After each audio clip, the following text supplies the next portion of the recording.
So I actually got to the airport with plenty of time, and then for some reason security was really booked up and awful. And so I had gotten in line for security, and I just kept watching the time click and the time click and the time click, and I was getting really frustrated. So when I came out of security, they were already boarding. And so I had to get to my gate very, very quickly, and I was supposed to board sooner in terms of where my boarding placement was with Southwest, but I ended up getting in the back of boarding Group A. And the seat that I would normally be in would have been closer, because I like to be at the front of the plane because I like to get off quicker. I don't like to stay waiting around. And so I actually had always heard that, above the wing is the safest place in the plane. So I thought, well, I'll sit here. And typically on long flights, I choose the window seat, and I like to sleep. But on that day, I didn't, because it was a very long flight, and I thought I'll probably want to get up a lot. So at the last minute, I decided that I would sit above the wing and I would sit in the aisle. What do you remember about when Jennifer came and picked that seat? You never know who you're going to sit next to, Southwest, and really any flight. What do you remember about that? She had a warm face. And she just asked me if anybody was sitting there, and I said, no, you're welcome to. And I stepped out, and she sat in, and she was reading. And then a little while later, a pre-teenage girl had asked if she could sit in the middle, and she must have been at the very end of the boarding group, because we had taken off quickly after that. But she was very tiny, and she sat in between us, and everything was just normal. It was routine. It was lovely. And when you think about your flying mates when you don't know anybody, I just thought, well, this is a really nice group, and it felt good, right? And I was ready to come home, after you're gone for a while, and it seemed like everybody was ready to come home, and we all just settled back in, and all three of us in a row were reading, and I was actually thinking to myself, how odd, because Jennifer had a paperback book, and then the girl in between us had her phone, and she was hunched over like little kids do, looking at their phone, and I was reading on my iPad, and I was just thinking about just differences in the way people prepare themselves and get comfortable and settled in. Well, the first, and it happens a lot, but the first premonition I had that something was not right, typically they allow you to take your seatbelt off and move about the cabin if you need anything. And I'd been waiting for that because I needed to go to the back of the plane. And as soon as that time came, we were asked to keep our seatbelts on. And there was some turbulence, which had nothing to do with what ended up happening. But I just kind of had a foreboding feeling that, what's going on, and so, I had looked over and made eye contact with Jennifer, like, oh, man, and because I had taken off my seatbelt, and I had just put my stuff down so I could go to the back of the plane, and then so I clicked my seatbelt back on, and so I was about to get something out of my bag, and because I sat there thinking, well, maybe they're going to allow us to get up in a minute, so I didn't get anything out for a while, and then as I was waiting, I thought, well, this isn't getting any better, so I'm just going to get my stuff out and work on it, because I had some things I wanted to work on during the flight, and then there was like a loud kind of boom and kind of like wishing, sucking sort of sound at the same time, and cold all at the same time. And so and the masks dropped down, which of course you never see happen. And I looked over very quickly, and I saw that that Jennifer was in distress, and so like immediately when you see that, you act, you do something, and so we were, with the masks, trying to get the masks on, but we weren't quite sure. You know, you think you know how to do it, and I'm actually someone that watches the safety presentations every single time because I think it's rude if you don't. But and I couldn't really figure it out, and the girl next to me really couldn't either. So we were holding them, but then it didn't feel as if there was oxygen, and we weren't quite sure. I don't know what she was thinking, but so I dropped mine. And I leaned over and I grabbed onto like the waistband kind of belt area of Jennifer's pants and tried to wrap my arm around and pull her in. And the girl also tried to help me, and we weren't strong enough to do it. The force of the pressure was just too much, and we could feel ourselves being pulled the closer we were to the window. And so you know, we pulled back and then tried to get our oxygen masks on again, and we really thought you know, the plane banked over, and we just thought we were going to die. I mean, I'm assuming it's a we, right? Many people have said this. I did at that time. I just didn't think that we were going to live through it, and we didn't know if the side of the plane was going to come apart. We didn't know any of these things, and then. A person, I felt a hand on my back, and I looked over and I thought all I could do was really be there for the girl and for Jennifer, and I thought it would be awful to be alone.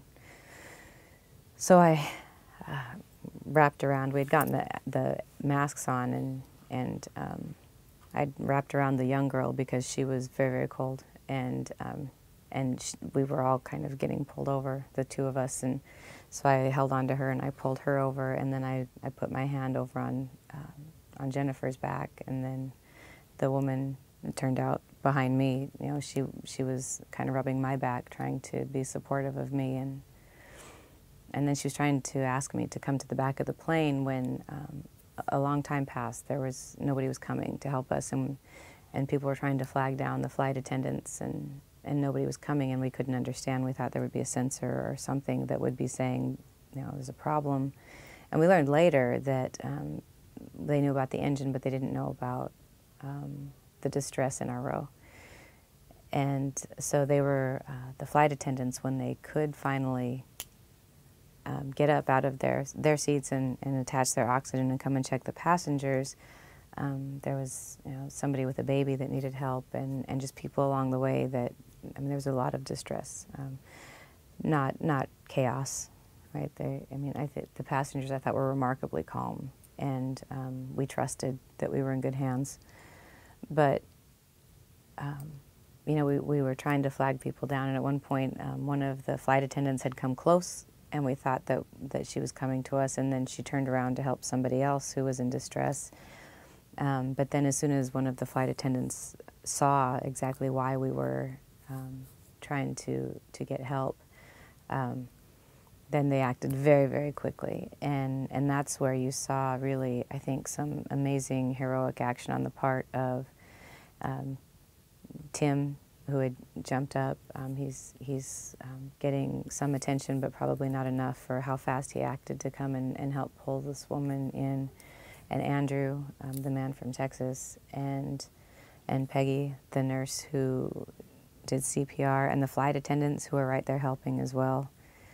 There was just a number of people who were quite remarkable in doing what I know I couldn't do, and I just don't know how to describe that. Right? So you're helpless because you can't do anything, but then to see other people who can do it, and to know how remarkably strong they had to be, because if you weren't there, which nobody ever wants to be there, I don't think anybody will truly understand just how remarkable these people were in that moment when somebody desperately needed them, the strength that they had. And it was, I've never felt a force so strong and that I ever, as when I was trying to pull. I can't imagine how they pulled her in. It was really remarkable.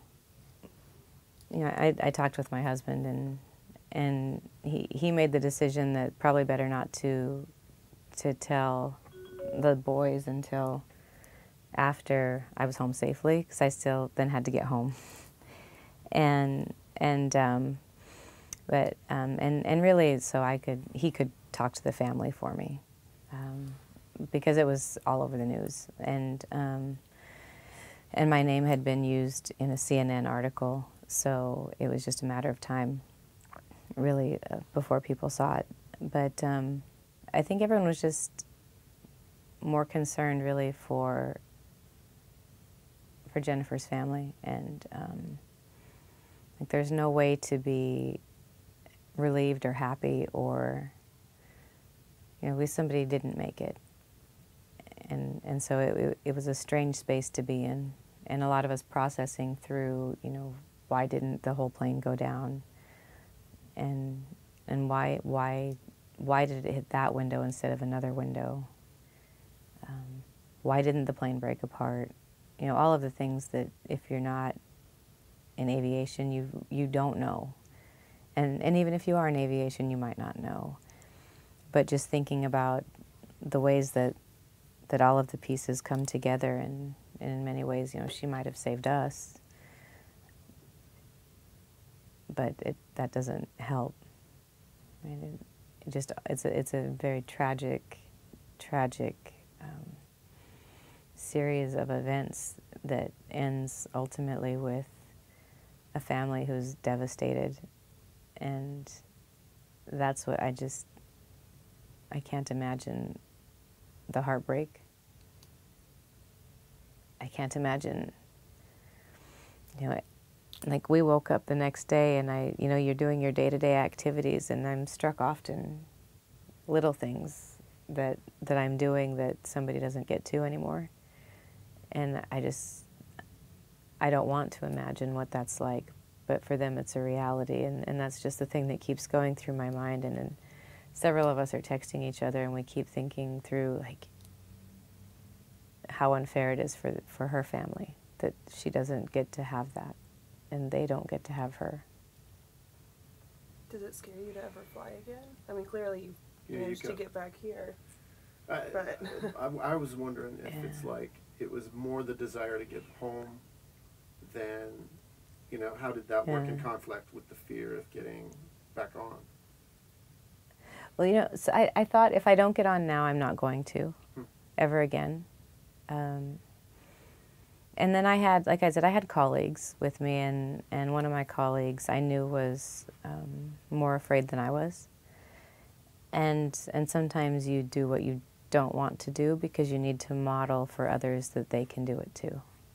And I think that that's always just the way that I operate, right? And sometimes as a mother, right, as a mentor, as a teacher. I think in so many ways I was terrified at so many points that day, and then you look around and you realize that you have to model something else, or you have to be something else. You have to be what you don't feel, because if you don't, other people won't know how to, and if you can, you should. And so I didn't want to get on the plane,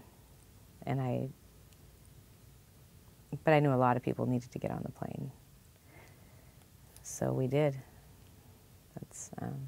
I'm not looking forward to flying again, but I know that I need to fly again. I mean, my profession just requires that I do that. I'm not. AERA in Vancouver next year, I might have to drive. I'm not, so. It'll be a pretty drive, at least. Yeah, we've talked about, like, renting a van. Like, all of us getting like a big motorhome, maybe.